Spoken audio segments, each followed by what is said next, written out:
Good evening, everybody, and welcome back to another episode of the Final Flight podcast. We've got the episode 6 of our festival, Cheltenham Festival Countdown show. We've got Darragh O'Keeffe on again. Thanks, mate, for coming on. How are you, mate? Thank you very much. All good now, thank you. Good man, yeah. Obviously, come on the show last season, so thanks for coming on again and giving up your time. Rich, obviously, the jockeys have been great coming on. It's great to have Darragh on again. We've had the Cheltenham Trials Day. Did you enjoy it? No, it was good, wasn't it? Like you say, it's good to see the likes of Jaguar winning, East India Dock, and then I got let down by Potter's Charm. But no, it was good.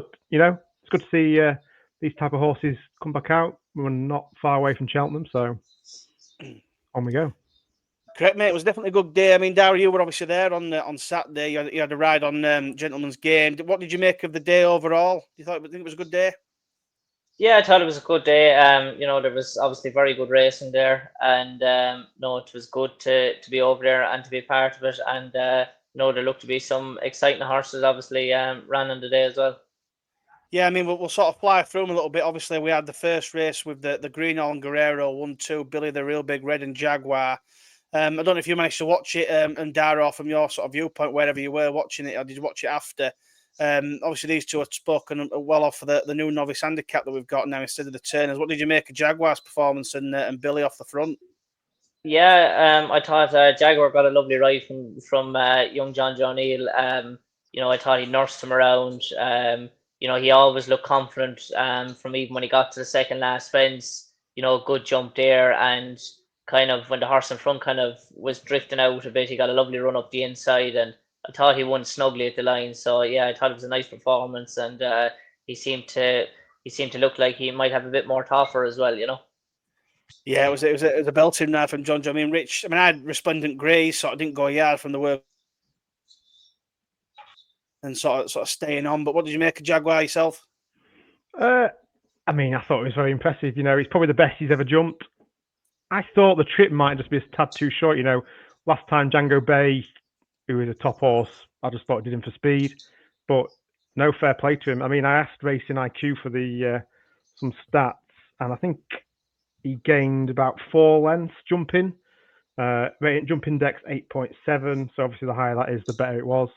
Billy the Big Red actually gained more lengths jumping. It was 5.8, which I thought was quite interesting. Maybe he just got outstayed by Jaguar, I think, up that hill. Probably just got outstayed, basically. And yeah, I think he might have a good chance in the Turners handicap. Depends on how much he goes up, obviously. Yeah, I mean, I can't believe we deserted him and he's gone and done that. I mean, him and Nirocco both drifted out, and I mentioned the double at 50-1, and when he won, I thought, oh my God, I can't believe he's going to come in. Well, Billy the Big Red got hammered, didn't he? I think he was... Yeah, he was 10 into about 15-8 favourite at one point, so he run a massive race too, but they've got two very progressive chasers there of the Greenhorn Guerreros, and hopefully they both make it to the Turners Novice Chase and both take their chance. Next one then, I'll come to you, Darragh. East India Dock, I mean, mega impressive. Second favourite now for the Triumph behind the Lambert. What did you make of this performance of this horse? Yeah, I thought he was visually very impressive on the day. He just seems to be so straightforward, doesn't he, for a horse that's been on the flat. He just jumped out, kept it nice and simple. He jumped from hurdle to hurdle, and I thought even, the second horse, Stencil, seemed to be going quite easily on the turn in, and I thought he just, when Sam Twist and Davis gave him the office, I thought he really picked up well, and I thought, it was a very smart performance, and I think he deserves to be up there in the betting as second favourite for the Triumph, definitely. Yeah, I'd agree with that. I mean, Rich, I thought I could be a little bit closer in the prices with Olamber. No, Lamber's, a big talking horse, smashed him before his first run, and he's shown a good race. But this guy looks the real deal, doesn't he? Yeah, I mean, is he joint favourite? Will he take on your Hello Neighbour in the Triumph, do you think? I'm not deserting the Hello Neighbour. Hopefully we see him in the Darragh versus your shout, St. Lucie. I mean, yeah, we didn't really see much in the fog, but he won, didn't he? So can't complain with that. East India Dock, I mean, you cannot be pressed. I mean, he won by 10 lengths there and won by 18 lengths time before that. This looked a better race. I mean, you had the French horse Stencil, who came with a pretty decent reputation, I believe. Savignon was the kind of the talking horse for Nichols and didn't really run a yard. That was quite disappointing. So maybe you could knock the form a little bit, but I mean, this guy's just beating everything out of sight, isn't he? I mean, be interesting when he takes on the Irish horses just to see how good he is. But yeah, I think he's got a good chance. Amber, like you say, another bit of a talking horse. I'd like to see him potentially. Will we see him again, do you think? Don't know, maybe. I don't know. I mean, the talk from the yard is strong, obviously, like Sergino was last year. But yeah, I mean, we've seen East India Doc do it twice now, so yeah, I think he's in with the shout. Yeah, I think that if something comes out of the DRF, it's going to be some races that triumph. I'm mega looking forward to it. The UK probably would have won it at Sergino last year. Obviously, didn't make it, so we've got a good hand this year. I think I'd be a bit worried myself on my St. Lucie ticket, but we'll see how she gets on at the DRF. Lahone Press then won the Cotswolds. Obviously, Darragh, you were in this race on Gentleman's Game. What did you make of the race? And do you think Lahone Press has got anything more left in him at the big day? What about your lad? Yeah, look, we were probably a bit disappointed with Gentleman's Game on the day. I'm not really sure. He just never seemed to really travel with the same zest that he did in Leopardstown. Finishing third to Galloping the Champs and Factor File. So, the only thing we can kind of put it down to is maybe the track. Maybe he's better on a flat, more galloping track. So, we were a little bit disappointed with him. But, Lahone Press, I suppose, he built on his run in the King George. I didn't think we went that quick even in the race. I thought Stage Star kind of quickened up, down to 2 out, and Lahone Presse kind of just outstayed him then as well. So, look, it was nice to see him back to win aways, I suppose. But I think he'd have to, up the game again to be a real contender in the Gold Cup, I think, Yeah, and I've obviously got to ask, as a jockey, I mean, obviously you'll watch it back. What did you make of the Charlie, what's his name, going at each other, both looking back behind each other, being a little bit cocky? What did you make of them antics? Sure, look, I suppose it's I suppose I don't really take too much notice of it now. But no, look, I'd say they're glad that their horse is back to winning ways, and they'll be looking forward now to March again with him. Yeah, it was great. It was good to see, really good to see. Rich, what did you make of the race? I thought it was a good race. Great to see Lahone Press get his head in front. And I think, like I say, we might follow Gentleman's Game when he's on a bit more of an easier track. What do you make of it? I thought it was a good race. It was a good battle.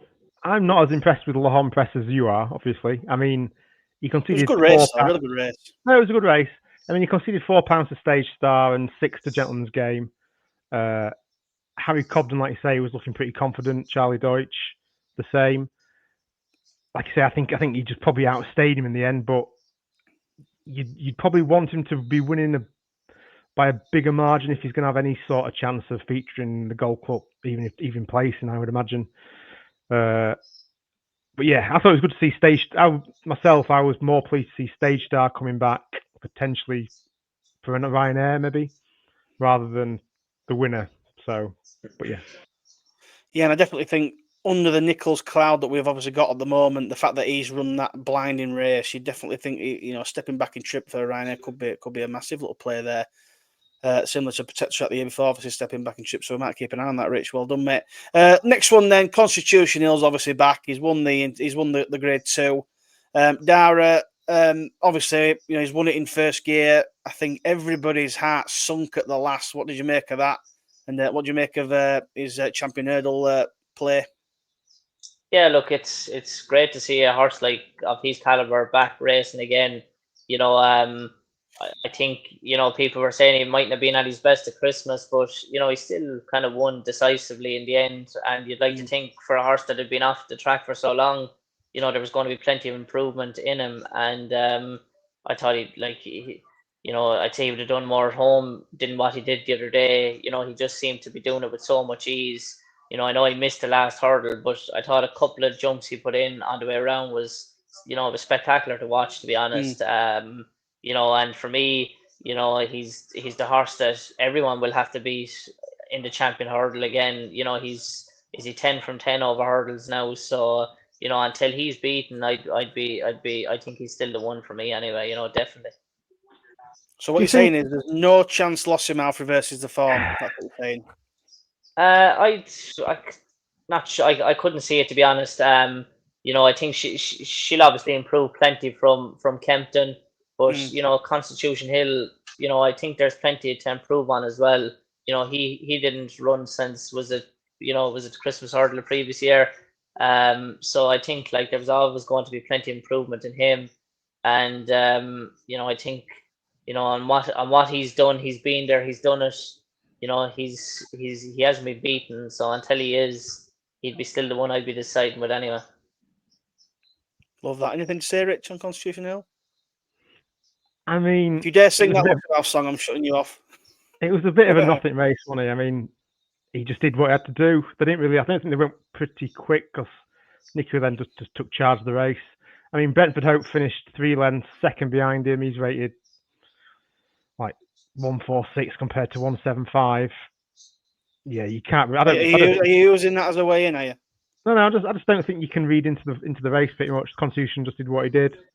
Bring on March when he takes on Lossiemouth, hopefully. Unless she's in the mares. No, it's great. Like I say, he's a wonder horse. It's great to see him back out on the course. Obviously, had that big long layoff, and we weren't sure if we're going to come back. And the fact that it's come back now, won twice, onto the champion hurdle, it's great to see, and that's what we want. Big stories.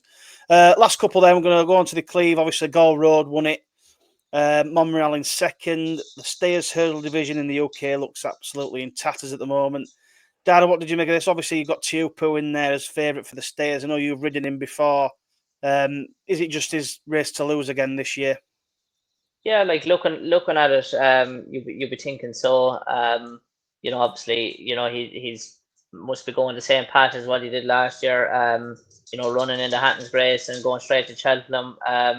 But it's hard to see in the likes of Gower Road or even Monmoral. I think they ran good races, but I still think it's Teahupoo's race to lose.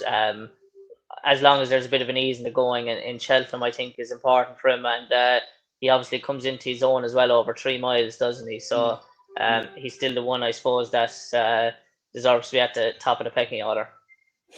Yeah, I'd agree with that. I mean, Rich, we're trying to get. I mean, obviously there's the flying the ointment of old Langner Dan. Will he get when he gets his son, he's back in the Stayers, but at this moment in time, I'm surprised he's not odds on still at the moment in Teahupoo, but he looks probably the absolute bank with the festival at the moment, doesn't it? We've certainly not got anything that's come out to throw the hat in the ring, have we?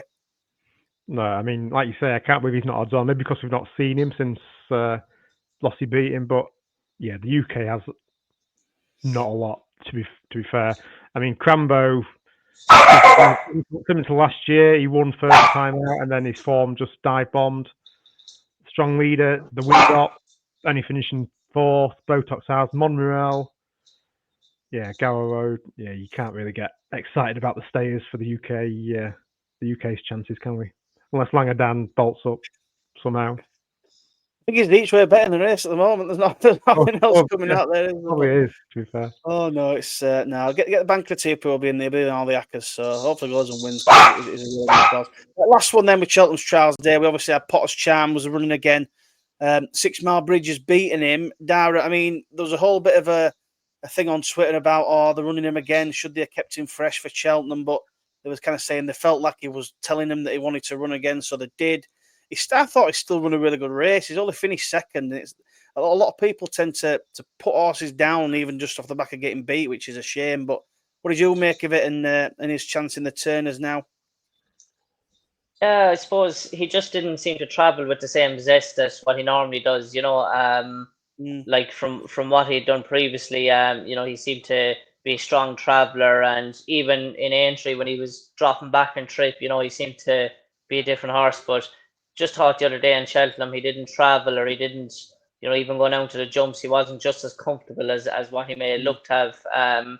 Look, he still ran a really good race, I suppose, finishing second. But I suppose you just like to think you'd have still thought he would have been able to win a race of that sort. But look, I think I was just reading connections feel that they have plenty to work on, and I'm sure that they hold him in high regard. So look, I suppose he's a grade 1 winner, and he'll be one that could have a decent each way chance come the festival, I think. Yeah, I mean, I think he's a very good horse, and I think it's good that I know he didn't win, and it's he didn't really go yard really, but he still comes second. I mean, I've got nothing against him running a horse when the field is ready to run. What do you think, Rich? Well, I read an interesting post of the day saying that I think Willie mainly runs his horses maybe 3 times tops, just to leave that bit of improvement for when it gets to Cheltenham for like the 3rd, 4th run. I mean, Potter's Charm was having his sixth one, was he? Was that his sixth? Fifth, I think. Fifth. I suppose when I you've don't got as know. many as Willie has, it's probably easy to be patient Well, with that's them a true. bit I more. thought it was quite interesting theory. You know, maybe there could be something in that. But yeah, I mean, that was disappointing because he kind of let me down. But he was conceding £5 as opposed to 6 Mile Bridge. Keelan Woods obviously spoke quite highly about him when he was on the show. So I guess we should have all expected it. But yeah, like I say, he's finished second. He seems to have come out of the race well. They're all talking that all the plans to lead Cheltenham. So yeah, like I say, probably good each way sort of chance. But probably wouldn't be backing him myself. Yeah, well, like I say, they'll give him a nice rest now, and they'll go into Cheltenham with high hopes, and you just never know when it comes to the big day. That's it then, really, for Trials Day. I think it was a good weekend, some clues for us. Just going to move on then and just talk about yourself a little bit, Dan. Obviously, you started off the season really well with Henry. I know Rachel's sort of been out. You've picked up some good rides. You've had some good winners, MVLN and things like that. And one of the main ones I'd like to speak about, if I can, the Big Western. Obviously, you've rode him twice now, won twice. He's now 12-1 for the Albert Bartlett. I suppose. What are your thoughts on him? Has he got a chance in that? Do you think you're going to go there with a real chance? Yeah, look, the Big Westerner, she's a very good mare. We were very impressed with her the first day in Punchestown when she won her maiden hurdle, and even then she went on to Limerick and won the Grade 2 there. But things didn't really work out for her in her favour. They went steady. She was a bit keen, but she still won very easily, I thought, on the day. And they've decided to put her away and train her for Cheltenham now. And she's a fine, big, scopy mare, and I could definitely see her playing a role over there. She's a good stayer. She shows a bit more pace on the track as well. But we just like the way she goes and gets the job done. Yeah, I mean she's a strapping mare. She looks like she's got bags of talent. Sort of looking. I mean, obviously Henry is currently not in the best of form, but we're rolling into the DRF. I just thought I'd sort of get your thoughts. I mean, going into the DRF, are you going to be on many rides? Have you got your eyes on some for that? Yeah, look, I suppose the DRF is a funny one for a jockey. There's plenty of Grade 1 races, and Willie and Gordon could have the majority of them. So yep. Look, I'm not really sure what I'll be riding yet, or what I'll be confirmed on. But hopefully we'll pick up a few nice rides. And look, it's a great festival, the DRF, and hopefully we might have a bit of luck there. Yeah, fingers crossed. Sort of looking towards Cheltenham, then. I mean, I like to sort of talk about, as a jockey, have you obviously, your day to day, you're riding out all the time. Do you ever have like an eye on Cheltenham and sort of where you think you might end up or things like that? Actually, look, it's Cheltenham. Obviously, is still 6 or 7 weeks away now. So the first and foremost is to get there. To stay injury free and touch wood and have a good run up into it. And it won't be long coming now once the DRF is over, and the horses will start preparing for there. But even you kind of wouldn't worry about it until it's getting closer to the time. It's still a bit away yet, and there's plenty of racing to be done before that. So I'd like to just get there first and worry about the rest then. I love that. Like I say, we talk about it every day of every week near enough, and it's funny to hear that you're kind of not really even thinking about it yet because you're not, you've got a long way to go. But it's good to know that. Right, so that's sort of that then. But so what we normally do then is we ask for a couple of horses to follow. It can be horses you're riding or you've been sort of working out, and anything that you've maybe got coming up. Sort of 2 horses you think we should follow next time. Yeah, well, you mentioned one of them. I would follow the Big Westerner in Cheltenham. I think she's a mare that has a bit more to offer, and I was quite impressed with her on what she's done over here on both occasions. So I think she's one that'll that should be in the mix in Cheltenham. And another horse I think that's he's an older horse, but he's lightly raced, is Jungle Boogie. I'm not sure what race he'd go for, but he's a horse that was very impressive in Ascot the last day in his first run. He's not getting any younger, but he seems to still have plenty of class about him. So he's one that I think at an each way price in Cheltenham, he'd whichever race he may go into Ryanair or that, I think he could play a role in. Fantastic. Well, that'll do us just fine. That were 2 nice each way plays there. So that's kind of what we're going to do for tonight. And what we'll do to finish us off, obviously we're flying through this. We're going to have a one anti-post pick for the festival each. I'm going to go with you first, Rich. Who's your next pick for week 6? Obviously the teams are looking okay. I mean, Joe's have got a couple of that are in the bin, but Sergino's looking good. Yours are all in the bin.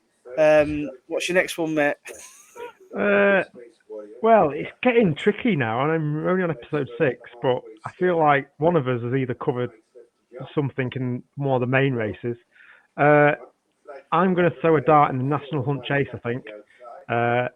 He's one of our favourites, and it's White Rhino for the National Hunt Chase. Yes. I mean, he's rated 141, I think. I think the National Hunt Chase has a cut-off of 145. 145, probably, yeah. So, I mean, he's up there. I think he's going to be entered next month somewhere, maybe another potential shot at a graded race. Obviously, if he runs well and finishes close or somehow wins it, obviously that's going to scupper his chances in the National Hunt Chase getting in. But apart from that, I think he could go well. I mean, he's 20-1. He's good each way sort of value. I mean, he won at Haydock over 2 miles 5. I mean, he won quite convincingly, nearly 5 lengths. He's won at Cheltenham nearly over 3 miles. That was in December. That was on soft. Yeah, he's got course form. Like you say, he jumps pretty well, apart from last time out where he unseated Henry. But yeah, he's running well this season. I mean, he won at Ayr quite convincingly. That's 2 miles 4. The further he goes, I just think the better he's going to be. I mean, we tracked him last year, and I think Saul was working him out. And yeah, you just said the further he goes, the better he probably will be. So National Hunt Chase sort of trip, I think, will be up his sleeve, and hopefully he'll get in. And at 20-1, I will each way play him. And you know what? I think I might even captain him.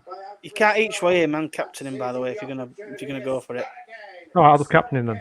That'll be winner only. You're gonna captain a 20-1 shot, yeah? Yeah, why not? Why not? Fair enough. Captain played by Rich. That's double points for him in the fun little game we played. Darragh, obviously the National Hunt Chase is now back to an handicap. What do you make of that? And White Rhino, do you know much about White Rhino? Yeah, look, I suppose he's been progressing away the whole time, hasn't he? So yeah, you definitely think a race of that nature would suit him well. So obviously it's different conditions now this year as well, but yeah, it's always kind of an open race, really, isn't it? And you wouldn't know. Willie could have, maybe a horse that mightn't go for 3 mile, the 3 mile grade 1 novice might end up going that route as well. So it's normally a competitive race as well, isn't it? Yeah, it definitely is. And like I say, now the conditions have changed. I think it's going to be really competitive this year. I don't know what. Could be some potential like graded horses dropping into it and looking. Actually, one of the changes I like, James, you'd be amazed to know. Well, hang on a second. You actually like that it's an handicap now? You're such a turncoat. I don't mind. Yeah, this change I don't mind. All right. Well, fair enough. Well, I'm going to dive into the Turners Novice Hurdle this time. I'm going to take a play on one. I've already put them up anti-post for the weekend on Twitter, and I'm going to take a punt and I'm going to dive in. I'm going for it. I don't think the New Lion's going to win. I cannot trust the Challo curse. The record of Challo winners is horrendous in the Turners. I don't care how good he looked. I just can't have him. You've got horses like the Yellow Clay in there. I think he wants it a lot worse than soft if he's got a chance. He looks like a more of a stayer to me rather than one that's got a bit of a turn of foot.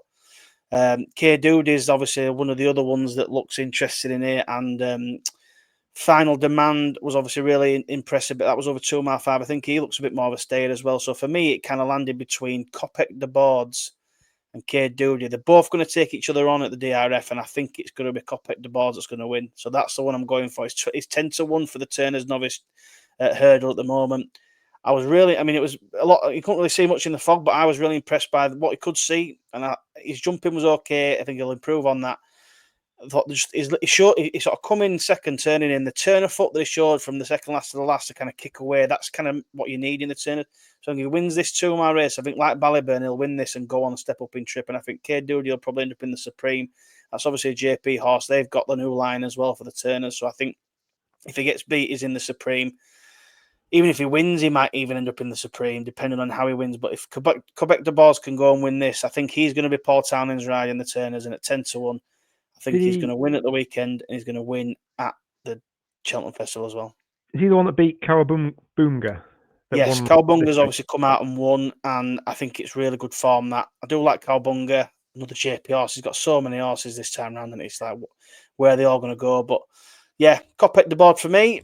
Have you got any opinion on that, Darragh? I know it's a bit of a minefield with Willie Mullins bingo and JP bingo now, but I'm taking a punt on him. What do you think? Yeah, look, he's definitely one that it would be on the short list. I think for what we could see at Leopardstown at Christmas, I think there's plenty to improve on, and I think with the DRF the weekend, I think everyone will be much wiser after racing the weekend, and horses winning or being placed, everyone will kind of have a more of what route they'll take towards the festival. So he's definitely one to consider, and as I said, the weekend will tell a lot on what the betting and all that will show. Yeah, I think the markets are going to be absolutely all over the place after DRF. It's perfect timing for it. We get to see all the best of the Irish nearing up, and it's certainly going to shake things up. Have you got an anti-post pick for us then, Darragh, to finish us off? Yeah, one horse I like, I think maybe for the Brown Advisory is a horse called Gorgeous Tom.